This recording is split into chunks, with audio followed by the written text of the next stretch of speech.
ভাই একটা বিষয় কি, ইউরোপে যাওয়ার জন্য আমাদেরকে ইন্স্যুরেন্স যে জমা দেওয়া লাগে, ট্রাভেল ইন্স্যুরেন্সটা, এই ট্রাভেল ইন্স্যুরেন্সটা জমা দেওয়ার ক্ষেত্রে আমাদেরকে একটু সতর্ক হতে হবে। দেখেন, একটা বিষয় আপনাদেরকে বলতে চাচ্ছি অত্যন্ত দুঃখের সাথে ভাই, এই কথাগুলো আসলে না বললেই নয়, তবে চলে আসে কি কারণে? কারণ এই কথাগুলো আমাদেরকে বলতে হবে, আমাদেরকে জানার জন্য, বুঝার জন্য, শিখার জন্য। সুতরাং ভাই, গত কিছুদিন আগে একটা এম্বাসিতে গেলাম।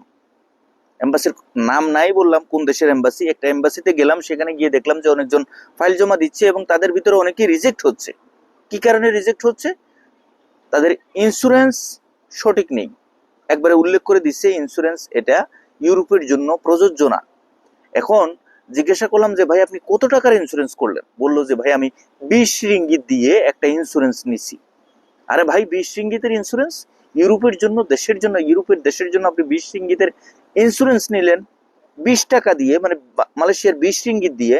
তাহলে এটা কিভাবে সম্ভব? এত কম টাকায় আপনি কত মাসের ইন্স্যুরেন্স নিয়েছেন? কয় ভাই, আমাকে 6 মাসের ইন্স্যুরেন্স দিচ্ছে। আচ্ছা যাক, ভালো কথা, 6 মাসের ইন্স্যুরেন্স। তো আপনার 20 রিঙ্গিত? কয় হ্যাঁ, আমি ছোটখাটো একটা ইন্স্যুরেন্স কোম্পানি থেকে আমাকে ইন্স্যুরেন্স কেটে দিছে, কিন্তু আমার থেকে টাকা নিচ্ছে অনেক। এখন বিষয়টা হচ্ছে, দেখেন, এই যে টাকা নিচ্ছে, কত টাকা নিচ্ছে? বলতেছে আমার থেকে 350 থেকে 400 রিঙ্গিত নিয়ে নিছে। তাহলে এবার বুঝেন, যে ব্যক্তি বা প্রতিষ্ঠান, এই সমস্ত লোকজন বা যারা আমরা বুঝি না, জানি না, সহজ সরল হিসাবে একটা ইন্স্যুরেন্স বা কি কি ডকুমেন্টস লাগবে সে ব্যাপারে আমাদের কোনো অভিজ্ঞতা নেই। আপনি কি বলবেন ভাই?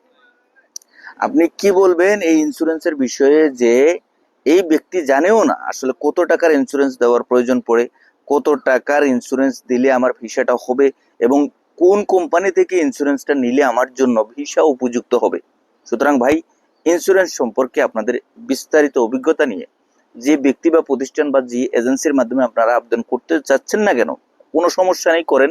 কিন্তু কি কি কাগজপত্র জমা দেন, কি কি ডকুমেন্ট জমা দেন, সে বিষয়গুলো সম্পর্কে অবশ্যই বাস্তব অভিজ্ঞতা নিয়ে সামনে অগ্রসর হবেন। ধন্যবাদ।